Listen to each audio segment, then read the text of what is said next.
Welcome to Our Scars Speak. My name is Christina Miner. I am the host of this podcast. And before we begin, I always like to give a disclaimer that we are not being held liable for anything that is discussed tonight. We are merely here for entertainment purposes and to give our stories. We are not here to give suggestions or advice about your medical treatment. If you want treatment, go to your doctor and make sure you adhere to them. We are not being held liable at all. And also, we would also like for everyone to know that we encourage you to definitely go to your doctor because we are just merely cancer survivors sharing, encouraging, but we do not want to tell you to do anything that is against medical advice that you receive. So outside of that, tonight we have Yvette Mercer. I'm so excited. Yvette is another one of my girls from Here for the Girls. She's a 2023 calendar ambassador, and I'm not going to get into her story, but she is my sister friend that I call her. And I just want to thank you for coming on tonight, Yvette. Thank you. I'm very, very excited and very honored to be on tonight and to share this time and share my story. And my one hope is if I help one person, I've done a good job. Oh, and I'm sure you'll help plenty. Okay, Yvette. So you know the question. You know what I like to ask first because you watch this often. And I would like to know, as well as the audience, who is Yvette?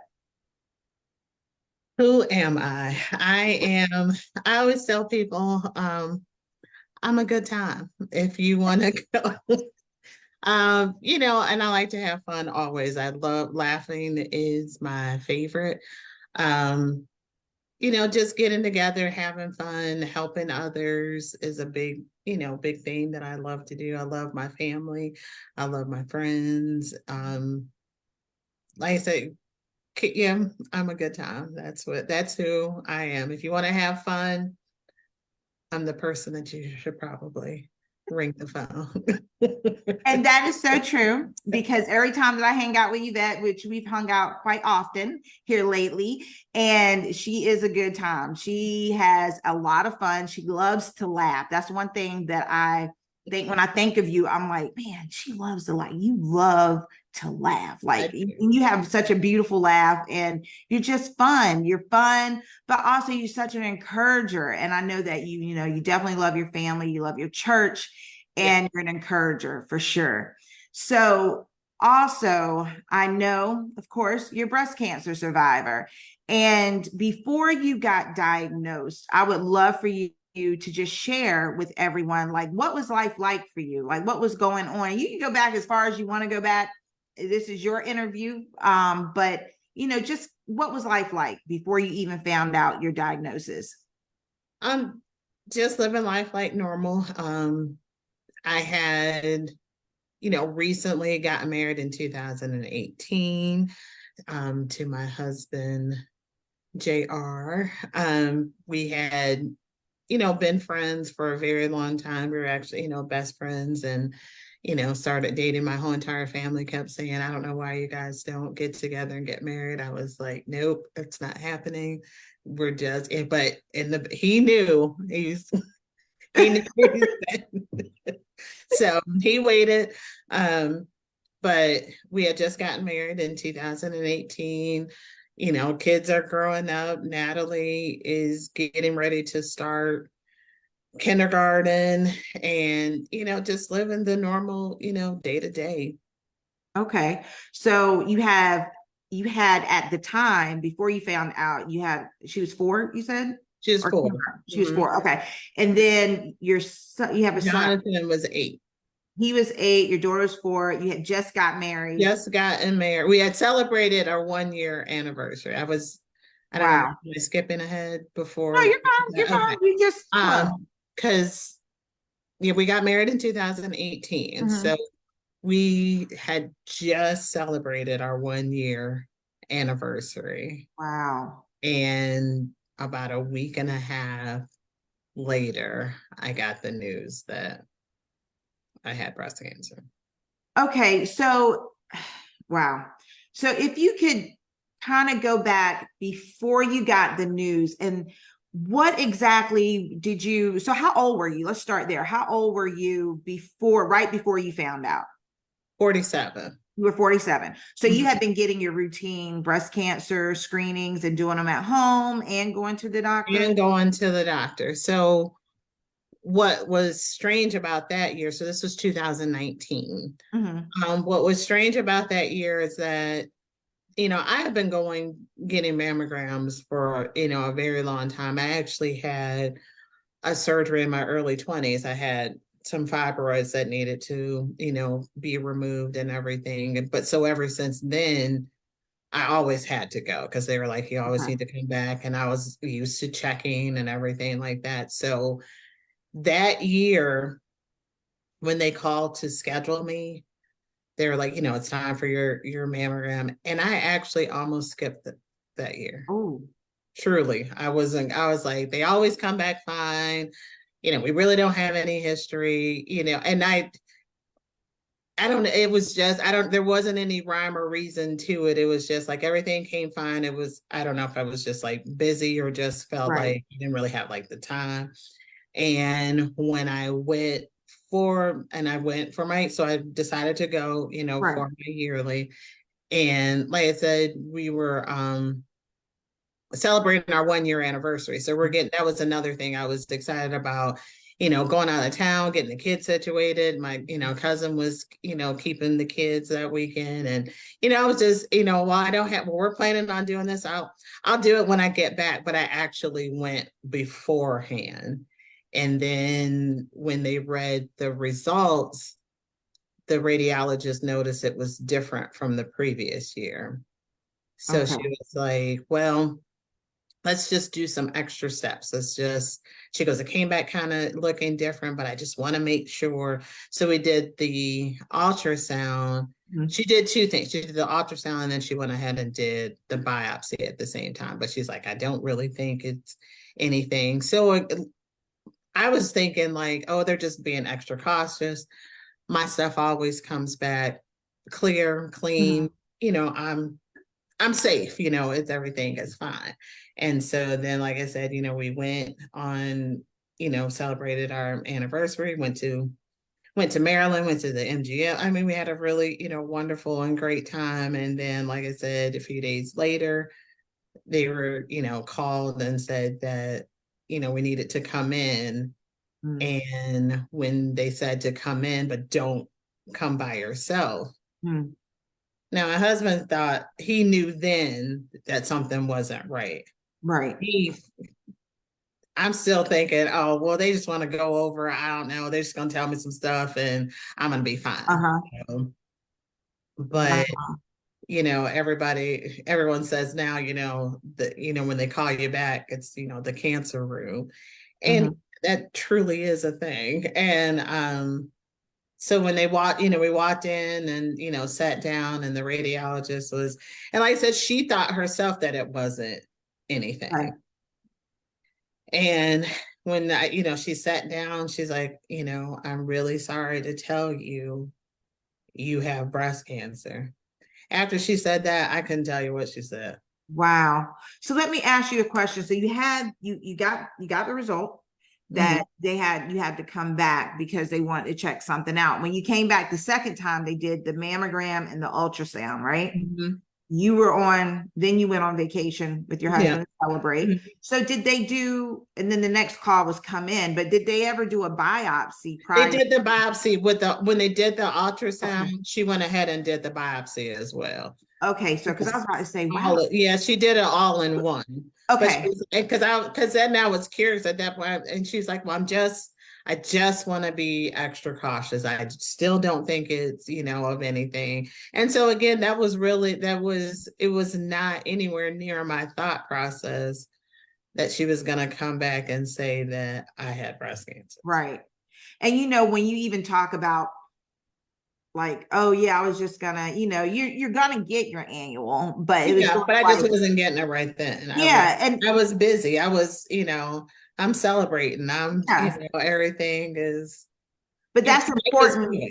Yeah. That's important to say, and I'm glad you said it because that's many of our lives, Right. especially, you know, when you find the younger cases of breast cancer is usually, I was going, no, I've never had a bad one. and all this kind Right. of, just kind of, it's not like you're shoving it off forever, but just sort of like, I'm gonna wait a little bit. Right. Sometimes that waiting can become months. Right. Or it pushes So off to the next year. yeah. So So and what year was this? Was 2018 when you this got was 2019. and what month in 2019? It was May 2019. Honestly, that was nobody but God, because you said 2019, 2020 was COVID. You wouldn't have been able to get your mammogram. Correct. Wow. Had you, had it wait. And I not, you're exactly right, because, after, so I was, diagnosed in, the May of 2019. So it went from, I've been, was diagnosed, you've got to follow up, we'll get you the information, we'll follow up, like with your doctors and everything. So, like I said, after she said that, I really didn't know, you're just in shock, because I'm like, okay. And then, of course, in your mind, you're like, oh, well, I guess I don't know. They, of course, they don't know what type it is, Right. how, all the, the things that follow up afterwards, what type it is, what type of treatment you're going to have, and different things like that. The only thing that you think is that, oh, well, this is the end. I'm going to, oh, my daughter, she's in kindergarten. I'm not going to be able to see her grow up. My son is, you just think all the negatives. Right. And then your mind just is, it still is just kind of blank. Because like I said, I don't, anything else she said after that, I truly could not tell you. If someone said, here's $1 million, tell me what they said that day, I'd be like, I guess I'm in the same state that I was before the offer. If you just want to be kind, give it to me. If you want to just give it to me, because I couldn't tell you what she said. Yeah. So, so we left that day, we got home, and it was just, I didn't know what to say. I didn't know, I was like, neither one, and, because my husband went with me, and he was just, none of us knew what to say. And, he's like, you're going to be, you're going to be all right. You're going to make it. And I was like, okay. And I couldn't even, and it wasn't like I burst into tears or anything either. I just didn't know what to think. It was just that I was in shock, because again, I'm going in there thinking, I'm not thinking anything, and I'm really not. I'm just really thinking that, this was gonna be just some normal, hey, we found this, maybe you need to, eat better, or do, change it, Right. so I'm just, again, not thinking anything. So, again, like once I got myself together and thinking about, then of course, these are all the phone calls with the follow-ups and the meeting of the doctors and everything like that. Now, mind you, I had went through this with Jennifer, who That's right. is also part of our Here for the Girls. She is July of 2020. She was diagnosed in 2016. So I had, and when you're going through, supporting and being with, a friend or a family member or anything like that, again, you never think that this is going to happen to you. But again, God's plan is perfect. And I think I get, lack of, but, it may not have been I'm thinking that might not have been the best way, but I knew I knew how to get started. I knew like what doctors I needed to see. I knew, what questions possibly I needed to ask. So it just kind of went from, okay, I'm in shock, to, okay, now it's fight mode. Now I got to figure out, what's going, what am I going to do? And I just felt like I had to keep moving. Now, there were definitely days where I wanted to lay in the bed and not do anything and just be like, I'm done. But I had to keep moving. Like I said, it was, even though JR and I had been together for a long time. We were newly married. That's a Right. new chapter. That's a new, new thing. I was like, I can't leave my husband. I can't Mhm. leave my kids. I can't leave my mom. I can't leave my brothers and sisters. I can't, and it Right. was like I've gotta, I still gotta be here. And who's gonna be a good time if I'm gone? So, Right. so I still have, so that's when like I said, the doctor's appointment started. So um when you were announcing of being on there saying of second opinions. So Right. those doctors were at a different, practice. And I had seen another doctor who had kind of given me like a treatment plan. She was like, it's small. We can go in, we can do the lumpectomy. You might have to do radiation. We're not sure, but Mhm. we'll see along the lines. But then when my OBGYN received the results, Mhm. he was like, absolutely not. You're going to see this doctor and we're going to have this surgeon and we're going to, and he's been my OBGYN, you know, 15, 20 years. So I'm like, okay, so I trust him. So I start, again, so that started another, going to see new doctors and everything like that. But I was very happy with the doctors um, that I did, choose. And like I said, when you hear something like that, and some people, if you're fine and comfortable with those doctors, that's great. But if someone, he suggested like he's like, not that they're bad doctors or anything like that. I just feel like they're better. So I tell Right. people all the time that, I have the Cadillac of doctors because I really do like, they're all in the same practice. It's all in one place. Everybody has access to, one file that you're not Mhm. re-explaining, different things. So Wow. So it's interesting, like even what you were talking about, how sort of like God prepared you because yes, you were with Jennifer, and you shared yes, the story in full detail, and so has she. And close friend and part of family, and yes, that was 2016. You get diagnosed 2018, so you had an idea. And right, do you think that that even played a part with when your doctor, of course, we should trust who our doctors are. right, So, you have the one doctor that you hear and say, do this, but then your doctor that you absolutely trust is saying no. But also, do you think on top of what your doctor said, do you think that what you seen Jennifer go through also had you to be like, you know what, I yeah, need to go ahead and get a second opinion? yes. Because I just needed to make sure, because I mean, again, doctors are people, Mm-hmm. they make mistakes or anything like that. God is the ultimate doctor. Right. But it was just something when, when he was like, he's like, it's your choice. But I was like, no, well, let me go and see. Because sometimes if someone is, at least I'm like, oh, if they both say the same thing, then Mm-hmm. I can't go wrong. But if someone's gonna give me something better, then I felt like that was the direction to go in. Right. Yeah, that's 100% facts as far as like who you trust in this situation, because Right, yeah, God has the ultimate power, but he gave us wisdom with who we need to have to work on our bodies as well.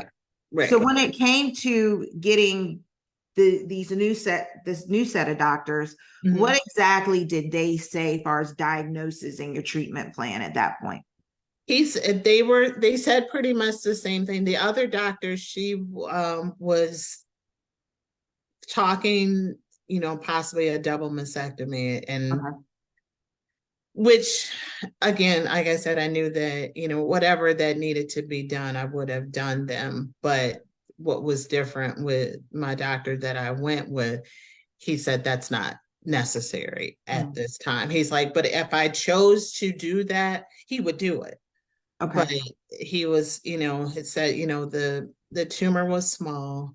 I was stage 1A, ERPR positive, HER2 negative.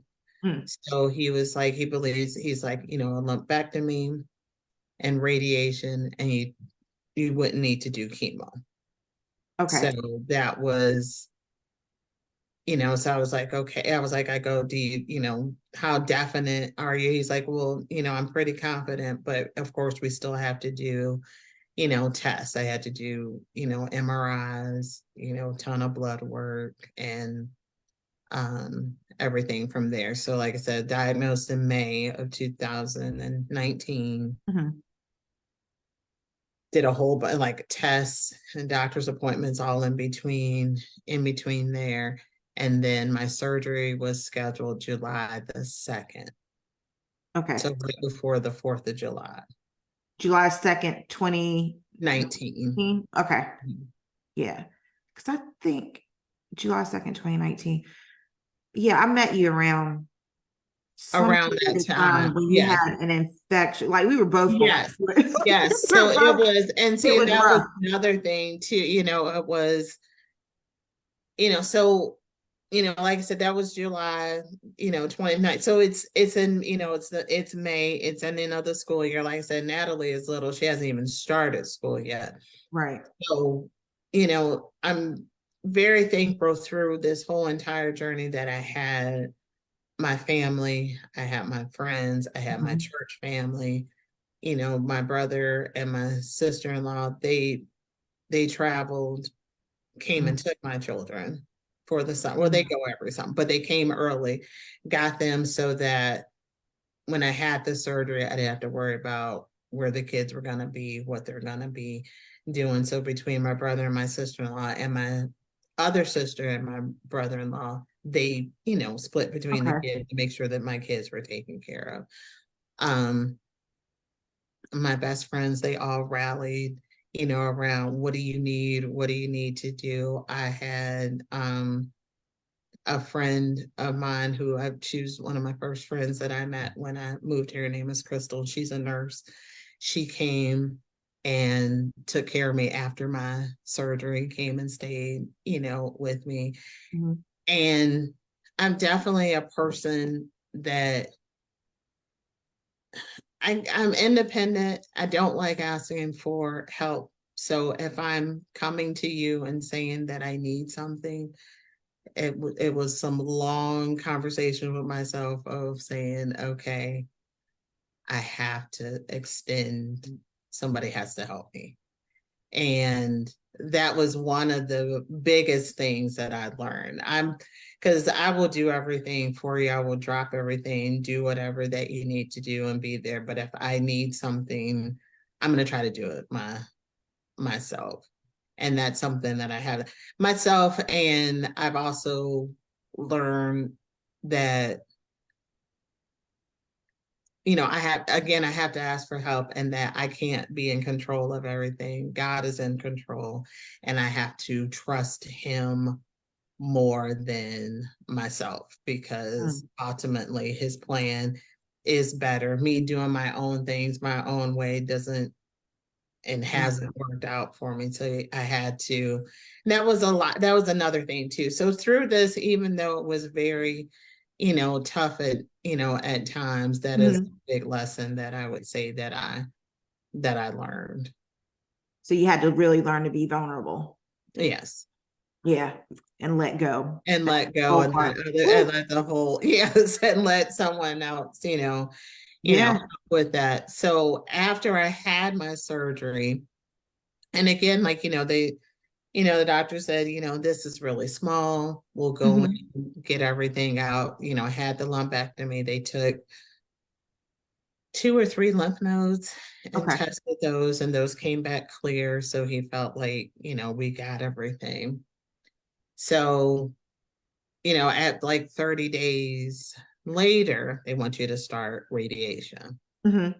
So I had 23 rounds of radiation.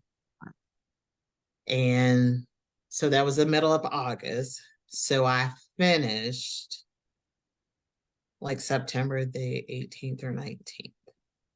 So I'm thinking like, okay, I'm done. I've done my surgeries. I've, done radiation. Mhm. We're on the ups. We're on the end of this road, and start picking up pieces and different things like that. So after radiation, I'm still not feeling 100%. Mhm. They tell you that radiation, it makes you tired, you're Right. worn out. It's going to take you a long time to get your energy and stuff back. So a couple of weeks passed. Still don't feel that great. Still really tired, but I'm still getting up. I'm still going. And of course, people think, oh, well, you've done all your stuff, you're fine, and everything is back to normal. Mind you, there is no back to normal after cancer or any disease or illness. You're a new normal. It's a new bracket you move into. So still not feeling well. Going to the doctor. He's like, oh, it's healing, but it's maybe taking a little bit longer. And, it might be lymphedema. And I'm like, well, I don't have any other swelling anywhere. Mhm. It's just where the incision is. And it hurts. I'm just in pain. So he still does, my breast surgeon still does, I'm still coming back like every couple of weeks. And he's like, well, I'm going to get you an appointment with the lymphedema clinic. And I'm like, okay, but I still don't think that's what this is. Something is wrong. Right. So it's probably 2 days before my appointment I was going to the lymphedema clinic. My husband he was going to school at that time, and Mhm. he had night classes. I'm sitting at the table. He's getting ready to walk out of the door. I stand up, and it was like an explosion. I know that's very graphic, but No, you're fine. Go ahead. my incision opened up, Mm. and it was like a flood of whatever infection or anything was in there was now on my living room floor. So he just stopped in his tracks. He's like, okay, we're going to the emergency room. So Right. It's time to so go. that's exactly, so I get, we're driving and we're right Wow. there, next, close to the hospital. Mhm.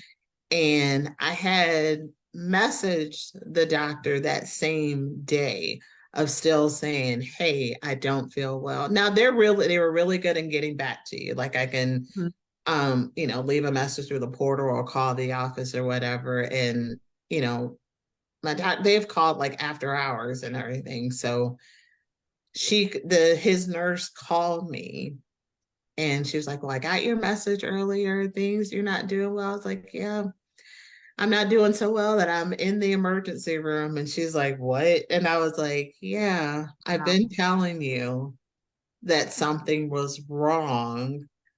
And so now I'm sitting in the emergency room and have my towel around. I mean, it's quite traumatic. Like I'm just like, okay, they told me that this was small and I'm going to have radiation and this is going to be finished and I'm going to be done and I can just get back to what my new normal is going to be.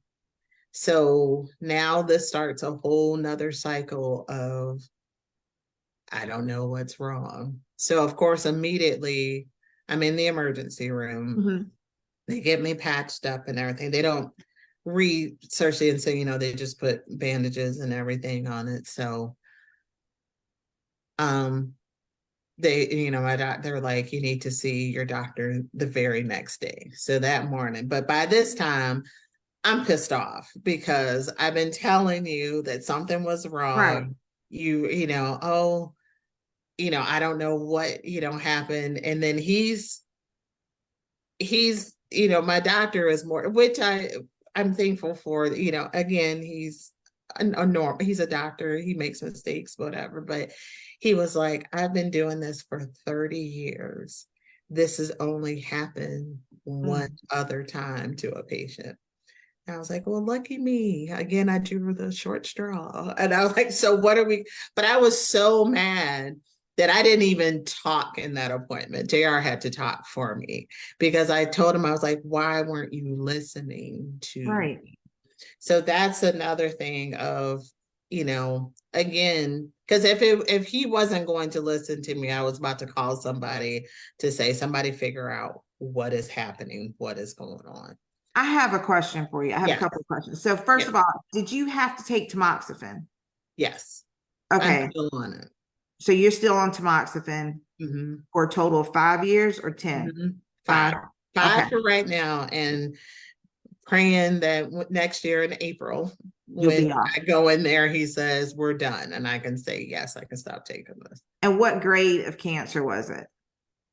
I don't know the grade. Okay. Okay. Okay. So now, and the reason why I asked about the tamoxifen, I didn't hear you say anything about it, but then also I was like, because sometimes people will say, oh, well, it's the medication. You're not feeling well because of the medication or because of this or because of that. And it's like, no, I know my body. Right. There is something wrong. Yeah. And then the other question I wanted to ask, I need to go back to that emergency room part because did they literally, so your chest opened up? Yeah. So my incision is like right here on the side, and it just literally where the incision was, it opened up. Opened up. And you go to the emergency room. They obviously probably didn't want to stitch you. No. Because they probably didn't want that liability. But it's interesting that so they did bandage you though. Did they pack it? They pat like just big bandages, nothing on the inside of the incision, just enough to wrap me up that I'm just not leaking all over. Now, by the time they pulled me back and everything, I believe most of it, well, that was going to come out, that can physically fall out. Okay. So that was in the morning, because you say your husband this was at night. It was at night. Yeah. Okay, it was at night. And then what time? That next morning. Huh? What time you get to the ER? Like 7 or 8 that night. You had to wait till the next day. But I had to wait till the next, because they thought about keeping me overnight. And then they were like, so they called and talked to my doctor, and I guess they explained the situation, and they didn't feel like it was necessary for me to stay overnight. Because again, I guess, like you said, they didn't know what to really do. So they're going to leave it, to him. So like I said, I was in his office that next morning by 9:00. So now I'm trying to figure out, okay, did they have you to go home because they didn't want you to get another, because you can get infections in the hospital. And that might have been as well, because they did test it to make sure I didn't have like Mercer or anything like that, and they didn't think that was, but they went ahead and sent me home, and like I said, I was back that next day. So even that day in the hospital, in the doctor's office, he drained it again. But that just tells you how much infection that was in there. And it still wasn't completely out. And how long ago was this after your actual surgery? My surgery was in July. This was mid-October, first part of like November. Like this kind of like went on, where I was going back and forth to the doctor for him to drain it like as much as he could. So he had done everything that, as far as like physically, like draining, like taking a needle and draining it out. So he scheduled a second surgery. This was December the 2nd to remove all the infection. So he went in and he did all of that and removed the infection. Now, mind you, they never did seal the incision. They packed it. So I had to kind of clean that out. But when he did that, he was like, so he's like, I'm not sure why it's taking so long for you to heal. So then that's when he recommended the hyperbaric treatments. Okay. So once again, did you get antibiotics at any point in time? I don't remember. I don't think so. What? I'm sorry. I know that's what you, I'm blown right now because right. this annoys me in so many ways. And you know my story, and you know it Yes, took almost 20 years for someone right, to really listen to me that, hey, look, my breast is changing and right, got almost as big as a daggone watermelon. But right. do you feel, and okay, so I don't know if you're still seeing this doctor or not. So I'm trying to tread lightly, but I got to ask this Yeah, question. but no, you're fine. You're fine. Do you think that possibly there was some form of discrimination, some form of racism, some form, or just maybe just a I don't think so. I feel like it was just a mystery, and he had no idea that he just, because again, and he apologized. He goes, I kind of was, I was like, yeah, you were just kind of passing me off and you weren't listening to me. That was the part that made me mad. yeah. I was just like, you weren't listening. And he apologized. And I, flat out was like, going forward, next time somebody tells you something, don't just safely assume, oh, it's lymphedema because it's in that. Because again, I know that a lot of women experience that after surgeries and taking the lymph nodes and everything like that. But like I said, he only had taken 2 to 3. So it wasn't like it was a whole bunch that Right. really affected me like a whole lot with that. So, um, Okay. but I was just asking because yeah. we both So know after that. that, it was like, whatever that's the next steps or whatever it's going to take to make sure that we get you back to feeling, like you're supposed to. And then, like what I said, that's when he recommended the hyperbaric treatment. Yeah, because there is the part of you're human. People Right. make mistakes. You can't figure it out because it don't look like an infection. The tests are Right. coming back negative. I get all that. But we also have to be very, very aware of 2 things with us. We're a woman, sometimes seeing male doctors Mm-hmm. who are discriminative, and then we're African American women. So Right. I always like to, but I do hear you. Like after Yeah. now, he's been very, very proactive, which is good. But I just Right. want to bring that up because sometimes we're not heard. Like I said, just Right. in a woman, period, and then you add, you know, um, Right. you're African American or a person of color, that can be another factor. But yeah, thank goodness he's listening to you because I'm sure that Right. taught him a Because huge. like I said, from then on out, it was, he called me after all my surgeries. Mhm. How's everything go? And like he said, and like I said, I get it. And, it just wasn't something that happened, all the time. Well, at least you Um, said something because I'm sure you probably helped other women moving forward with him, yes, listening yes, to them. and listening. And like I said, they were always accessible. Right. But like you said, I think, and even like with my case, I think just because you know, it was small. They felt like they Mhm. had gotten it all. But like I said, you just don't know. But and again, I'm thinking like, okay, you told me that it was small and told me that I'm gonna have this surgery and everything was gonna be fine.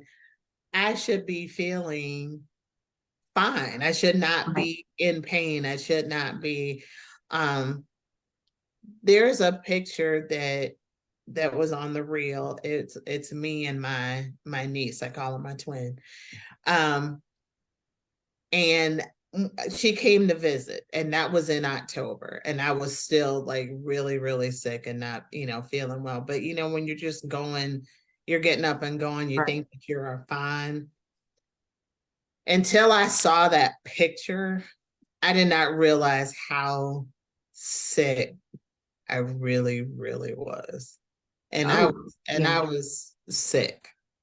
Yeah. And but like I said, I just kept moving, but I was in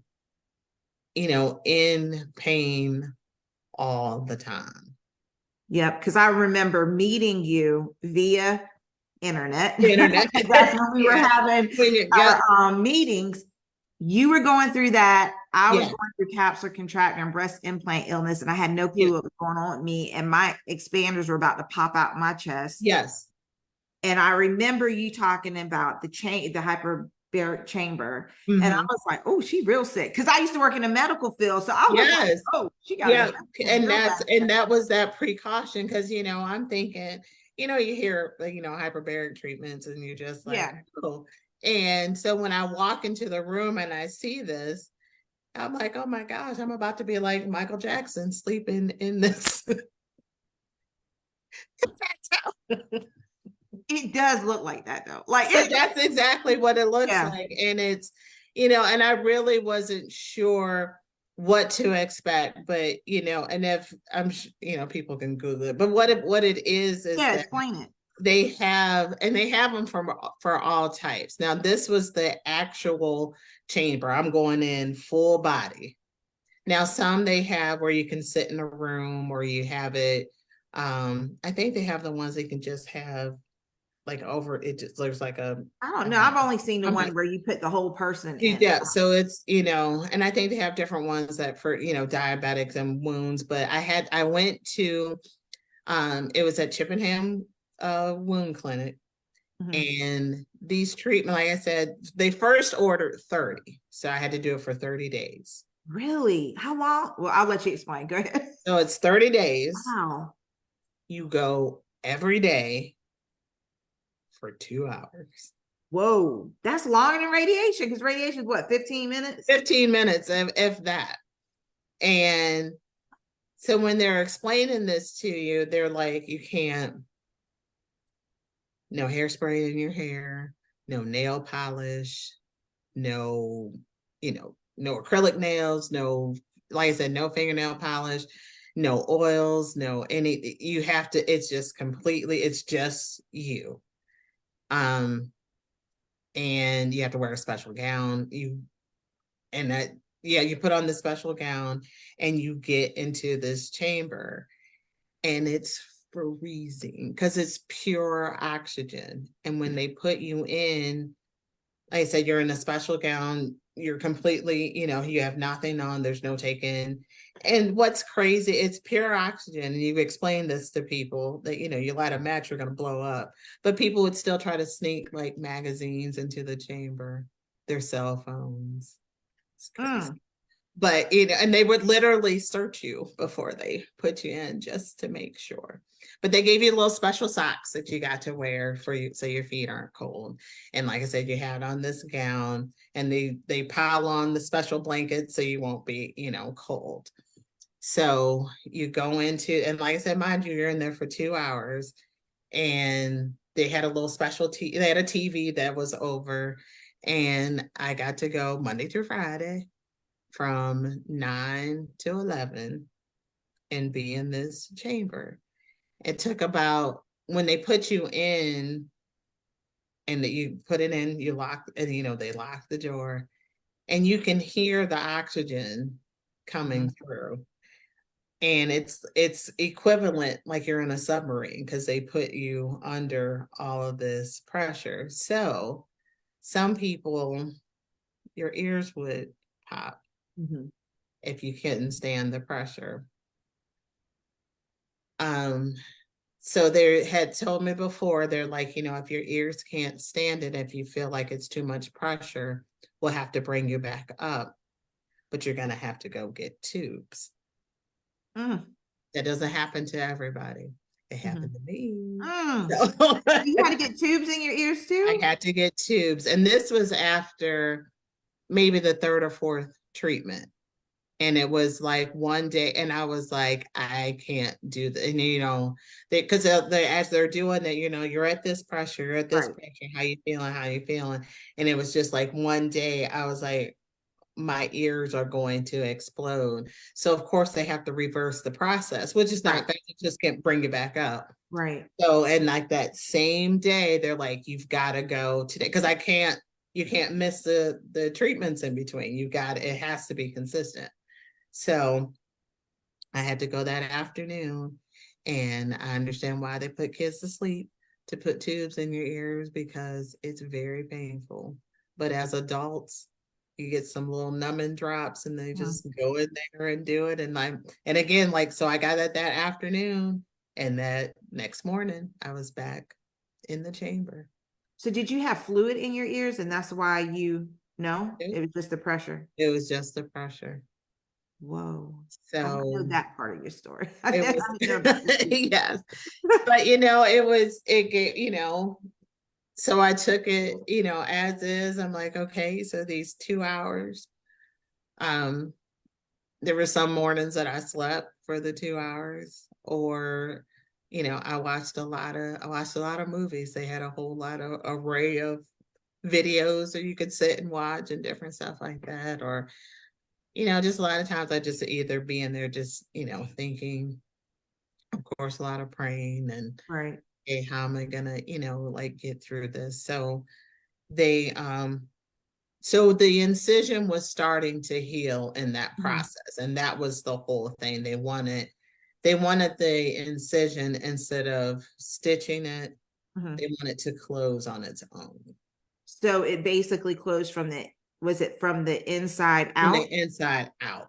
Mhm. So after the 30 days, they checked the incision. I'm thinking they told me 30 days, like, yay, I'm done. We're gonna be finished and everything like that. Yeah, we're gonna do another 30 days. No, you have to do 60? I did 60. So that was from Oh my God. January to February. Now this is the height of COVID. Yeah.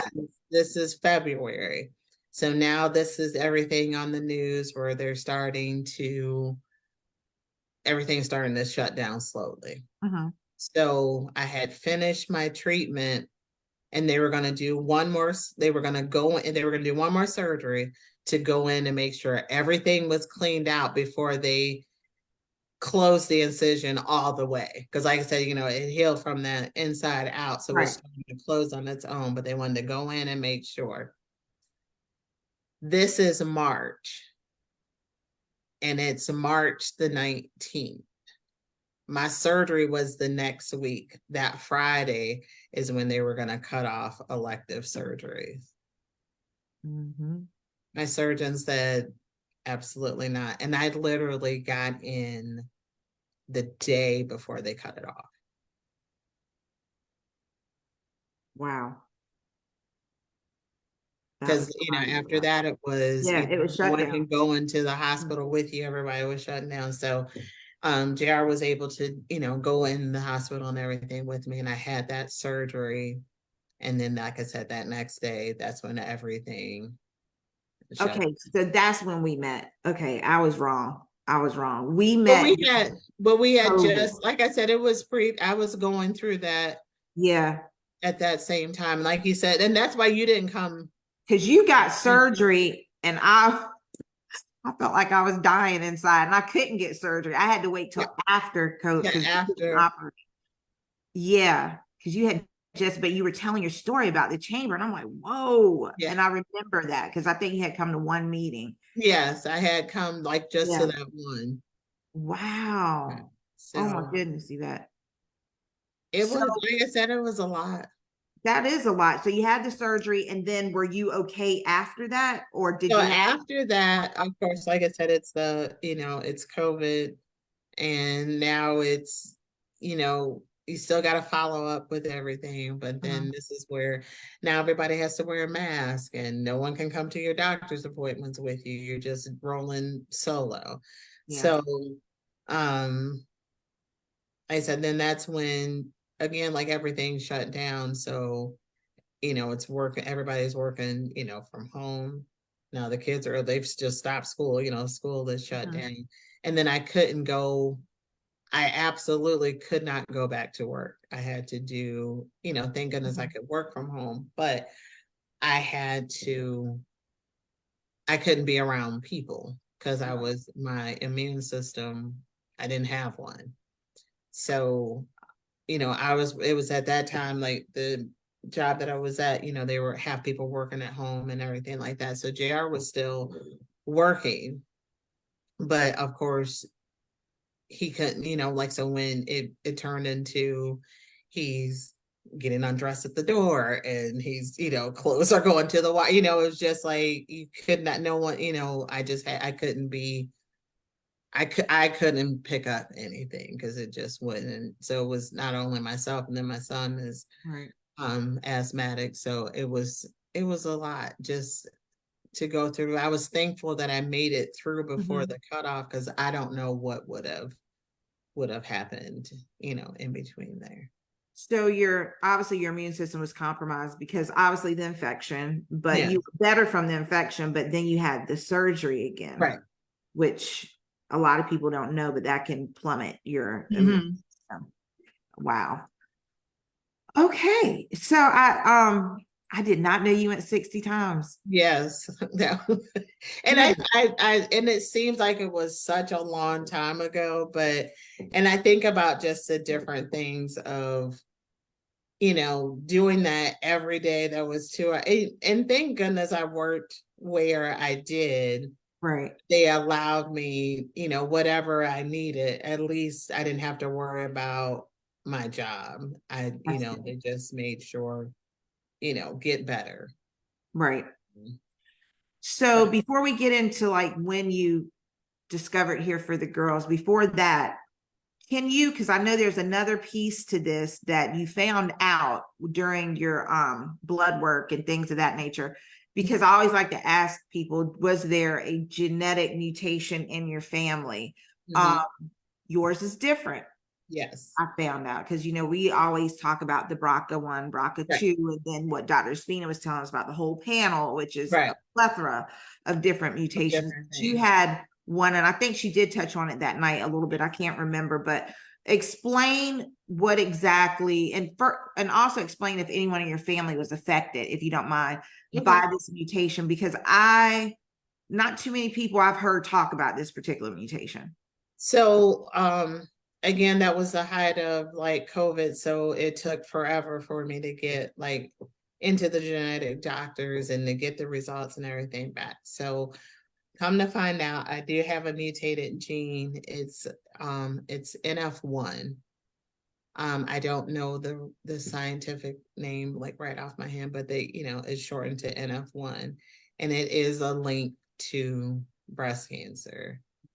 And they're not sure if it's from my mother's side or my father's side, but they're leaning towards that it was my father's side, because prostate cancer runs heavily on my father's side. My father had it, my grandfather had it, Mm. my uncles had it. Um, but NF1, it is a link to breast cancer. And what it is, it's tumors that can grow on your nervous system. Mm. Fortunately, I don't have any of those. I have the gene, but I haven't passed it on, because that's something that I should have been diagnosed when I was 5. So I mean, I'm now 50, but and my kids don't show any signs of it. But again, because that should have been something that they would have been diagnosed when they were kids as well. But just to be cautious, then they had, because it could affect your eyes, Mhm. your brain, your spine, your heart. Um, so now I had to go through all of those tests. I had to see an ophthalmologist. I actually go and see the cardiologist at the end of this month. Um, there's another one, but so far, now that they're just being extra cautious. But yes, I could pass it on to my kids, but thankfully, thank goodness I have not, because like I said, no, they don't show any signs. Now I do have some birth. I thought they were birthmarks, but they're actually little, just people call them skin tags, but they're actually Tumors. signs of like little tumors of that. But because when the doctors saw me, Mhm. they were like, "Has anyone ever said to those to and Black people, we don't look into everything as a birthmark, or everything your mama had it or somebody else had it, and Everybody in we the can family see have those things too. moles. Like, yeah, you're like, oh, this is just that's some Black people stuff. So, um, I just didn't think anything of it. But like I said, thankfully, that I haven't passed that on. But again, and there, they've given the option of testing like the kids. The doctor, they don't believe as of right now that they shouldn't. And like Natalie herself, she's 9. Mhm. Jonathan now is 18. And so neither one of them show up any signs, but it is something that I, moving forward, if they show any type of signs of anything. But I know when I got the BRCA one, when I got the panel done, Mhm. I don't know if it's an insurance thing or not, but they told me distinctively that if anything came back positive, that my children could be tested, immediate family, my children could be tested to rule out any mutation with Any them. mutation, It would yeah, be covered underneath my that test. Like it umbrella, would, I wouldn't yeah, have to pay extra. They didn't yeah. offer that's not They off. did offer that, yes. Oh, okay. Yes. Okay. But, they said that was, again, that was my choice. But, Mhm. he was like, but if, he said, it doesn't look like there's any signs. And again, if they were showing signs, we would have seen that way before now. Okay. They would, they So would, like it I said, wouldn't I'm happen. fortunate that I don't have any signs. And then I've had conversation with my brothers and sisters, and none of us show, any signs. So I don't know if it's just small enough that it didn't. Um, so I don't know. Okay. But Are they still going to test you ever so many years with the they panel? didn't say, they haven't really said, like, after these testings that I've gone through and everything has come back negative. I don't think they probably will unless I ask them to. Okay. All right. Well, how did you get in contact with Hereford? How did that all How happen? did that go? Because you have so much support with family and Yeah. friends. But how did that happen? Jennifer introduced me to Here for the Girls. Like I said, she was diagnosed, and I don't, she had joined and everything like that. And even though I had went with her through, through that process, I really didn't know anything about the group. I know that she had, found a support group, which was wonderful, because even with me going to her appointments and everything like that, I didn't know what she exactly was experiencing or what she felt like. She can only explain it to me. So as soon as I found out and everything, she was like, oh, you need to go to a meeting. And at first I was like, well, I don't really want to go, and talk about, I was like, well, what am I supposed to say? She was like, you don't have to say anything. You can just kind of sit. So my first meeting, went, and, everyone is sitting around, everyone's talking, and everyone's starting to, kind of like share what was going on, sharing their stories. And so when I started listening, and when people, other ladies were saying like how they felt, and, it's nice to, I can tell you something and what that feels like, or those feelings. And so it came to, I was like, oh, okay, well, then I was like, okay, I'm glad that I came, because now, and like I said, and my friends and family and everybody was fantastic, but I can say something to them and exactly what it is, or not say anything, Right. and just know that I felt that way, or I already know that this is going on. So And that was, explain because we may have new people tonight watching. You definitely have your family watching. I want to let yes. you know that. I look down and they're there. Um, and I think family from Georgia even. But explain to people who is Here for the Girls, what is Here for the Girls. Explain what the organization is about. Here for the Girls is a nonprofit organization that helps women diagnosed under the age of 51, um, going through treatments. They have support with, meetings. We have retreats, um, time of getting together and just, loving on each other, just being there and being, supportive. And again, like I said, just to be in a group of women, to know that, you know, I'm going through this with you. I have, you have somebody to talk to, and you don't, is it a group that you thought that you would ever be a part of? No, but it's also a group that you're very, very glad to be a part of. Yeah. I've met some truly, truly amazing, women, and one's here and some gone, but just to know them as well, it's just changed my life. It's just to have that support, somebody can call up and just say, well, when you went, did you have this, or what did they tell and it's good to with their we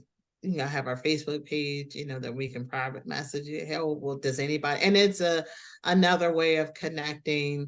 I didn't have this, but hey, anyone else out here, and you just connect. You're just connecting people everywhere, all over. Yep. It is definitely life-changing. The It whole is. experience is life-changing. It's Like, life changing. just Yes. hearing the diagnosis and then finding here for the girls. And I remember, hopefully I'm not sharing this part, but I remember you and I kind of felt the same way, because you had stage 1, I had stage 0, and it was sort of like, do we really have anything to talk about? Like, Yes. we Yes. have And I say that all the time, that yeah, I'm but like, we oh, goes, do. well, my story is like, and I felt that a lot of times, that my story is minor compared to what other women and what everyone has gone through. But from you and from others are like, your story is definitely, there to share. And like I said, when you asked me about doing this, I was like, well, what am I going to talk about? Yeah. I was like, what you mean? I'm like, what am I supposed to say? I was like, you gotta share But, your story, because your story, that's your, and like I like I said, said, and our if it stars speak. does, Yeah. and like I said, through, don't, I guess the, major thing is, my story is, don't skip it if you think that, oh, it's not going to be anything. And I'm not saying that, the work, you're going to get that outcome, but it Right. doesn't hurt to double check, and it doesn't hurt to, stay up. And so now I'm like that with everybody, like all my friends. I'm staying up, did you get your mammogram this year? Or were or they'll text, I'm going to get my mammogram today, just because I'm like, good, that's yay, that's what you're Yeah. supposed to do. And it could save your life. And I think about now, like, if I hadn't have gone, or I skipped that year, or skipped a couple years, who knows Mm-hmm. what the outcome Yeah. would have been. It's still the worst that, yes, you have breast cancer, but it was where it can be treated. And, I'm, like I said, I'm thankful. I Yeah. can't be more thankful than just thanking God that, obviously he still has a plan for me. So I, still need to be here and Yeah. doing what he's made for me to do. Yeah. And I mean, as far as your story, like, so many, and we both have felt this way.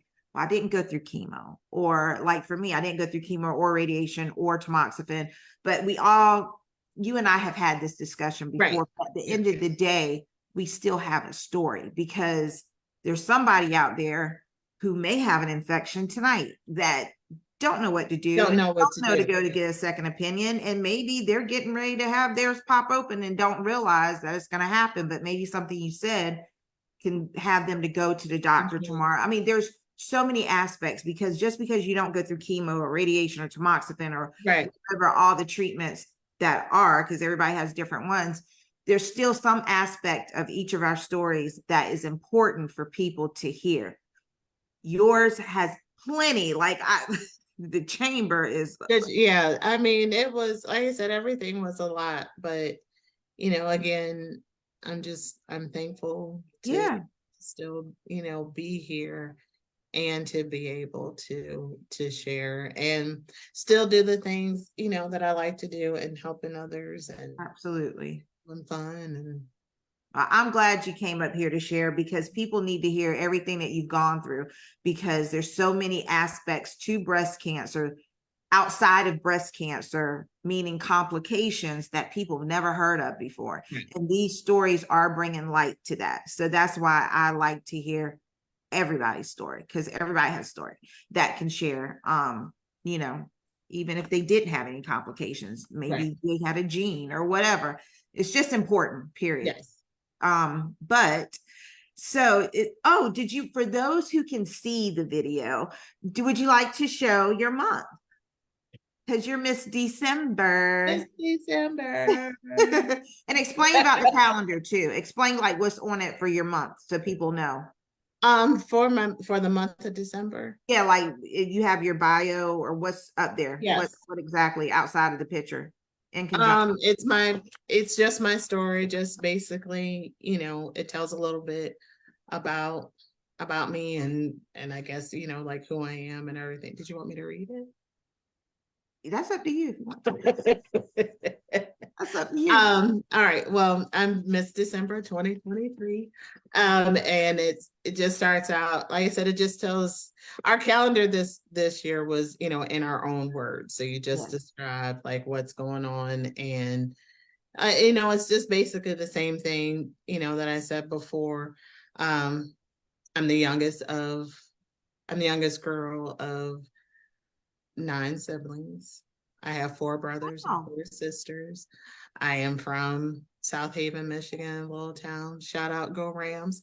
I'm a huge Wolverine fan. Go blue, always, all times. And like I said, it just tells of, when I was diagnosed, I was newly married, and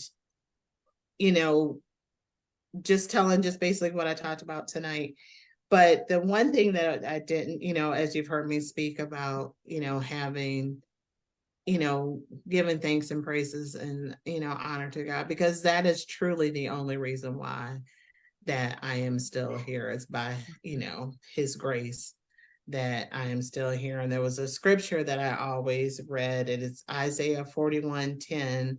Fear thou not, for I am with me. Be not dismayed, for I am thy God. I will strengthen thee, I will help thee, and I will uphold thee with my right hand of my righteousness. And that was the scripture that I kept with me to keep going. I love it. I love it.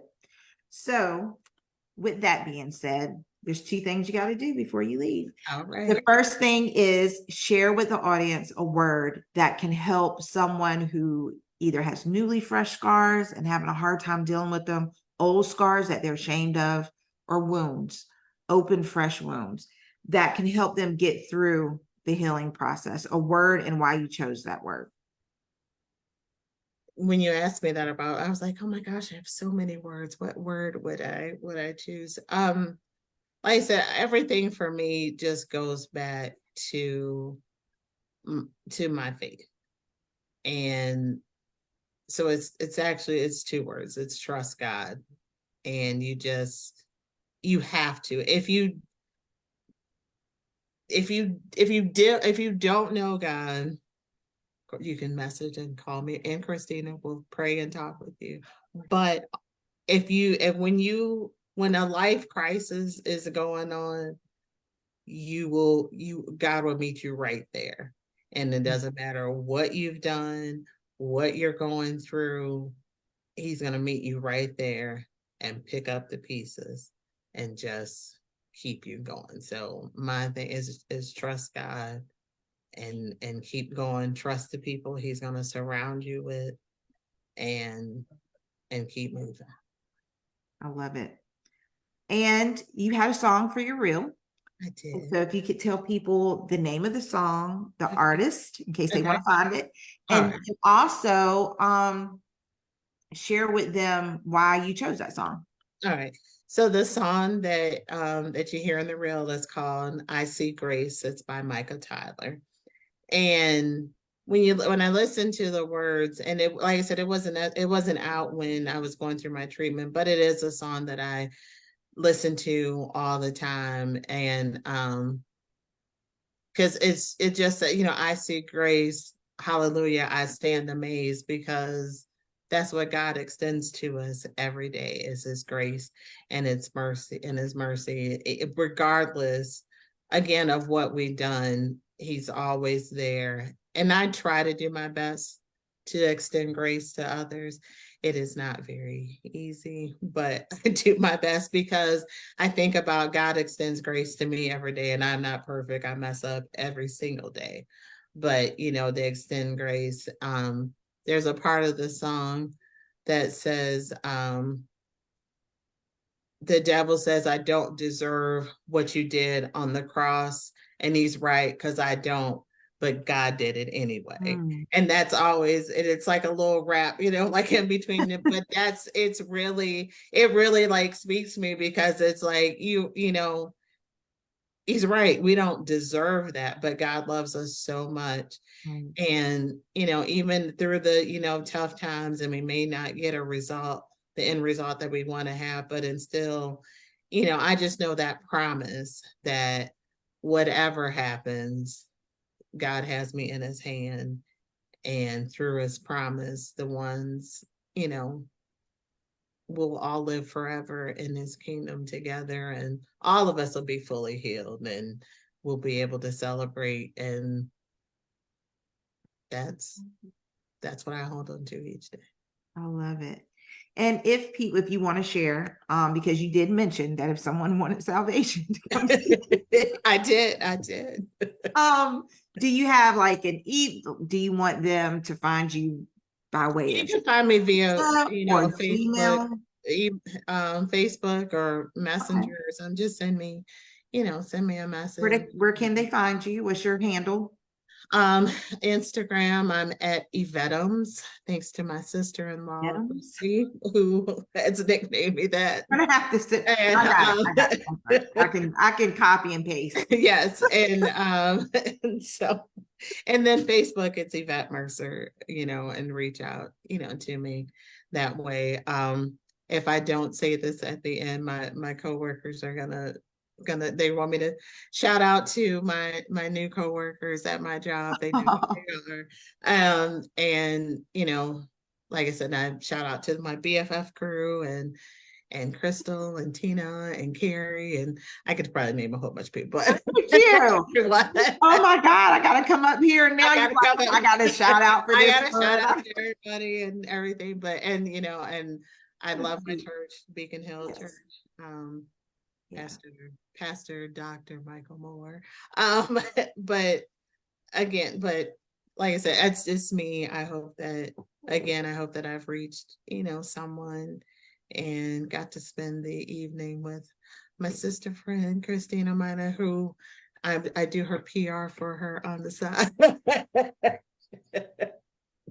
Because my friend never have her cards or anything. Yes, she gets on me all the time. I've gotten better. I was just going with one track mind. I'm going to have fun.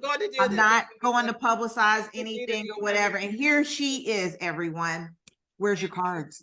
Do you have your cards? We got to talk about our cards. I'm like, I'm just trying to have fun. I'm just trying to get out there, but people want to know who she is. She's secretly famous, so she's just blowing up all over. I'm just glad that she let me have a little seat in her. You are hilarious, girl. But when we're boarding jets and everything, don't forget your girl. Yeah. As she's doing PR, then her and my husband are over there. Yes, and we're over there covering. We have to be eating, because Lord, if they're not going to feed us, we can't come to the event. So her thing is, our job is done over here. We're going to eat, and I'm going to go ahead and eat, and you go ahead and talk and get these, get these coins over here. So let's do this. You are hilarious, and this is what we mean by she's fun. So yeah. Well, thank you so much for coming on tonight. And I always leave with the guests with something. And what I want to say to you, seriously, in all honesty, is continue to share your story. And the reason why I say that to you is because I know you, and you've got to share. You've got to share, because it's it's much bigger than us. It's about God's grace, like you stated. It's about his favor. It's about having faith. It's about souls that are lost. It's about souls that need healing physically and mentally and spiritually. And you are such a light on this earth. You're a light that you can see God through you. And once again, laughter. A lot of people don't, they take that for granted, but not everyone has the ability to laugh. A lot of people are sitting in dark places all the time, more so than they should. And when someone like you come around, it makes them want to laugh. It makes them want to smile. And it's because we can see the light through you. And the light that I'm talking about is Jesus Christ. And we can see the Holy Spirit through you. And because of that, we feel comfort, we feel joy, we feel peace. And that's what you bring to the table. And you bring so much more, but those things you bring to the table are some of your attributes that I love about you. And you just really see people for who they are and you meet them where they are. And that's such a good quality about you, because some people try to go above or beneath, and you calm people down, because there's been times where I've been like, whoa, and you were like, calm down. I had to let's take it down. But no, you do. And you, even just hearing about how, with the doctor situation, many of us would have been like, look, he's fired. But you were like, okay, let me look at this from all angles. Even in your anger, you did what the Bible said, which was that you anger, but you sin not.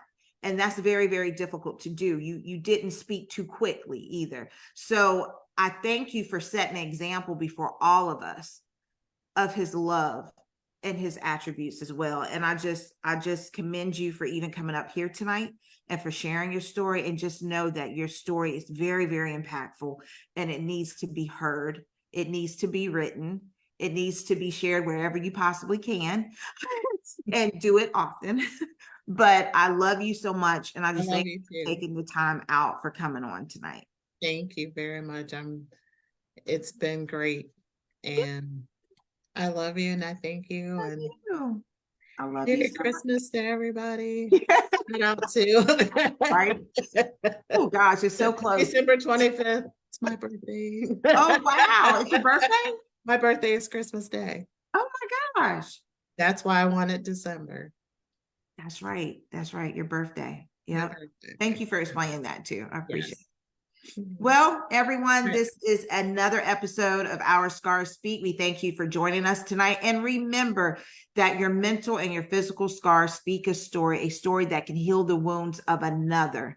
So make for sure that you share it. I don't know when you're supposed to share it, but please, please share it when you feel led to do so, because someone out there needs to hear it. They need their wounds healed. And you may be the very person who has a story to touch that particular wound. So without further ado, we thank you for your time. We hope to see you again next week. And until then, we love you and we see you later. Bye. Bye.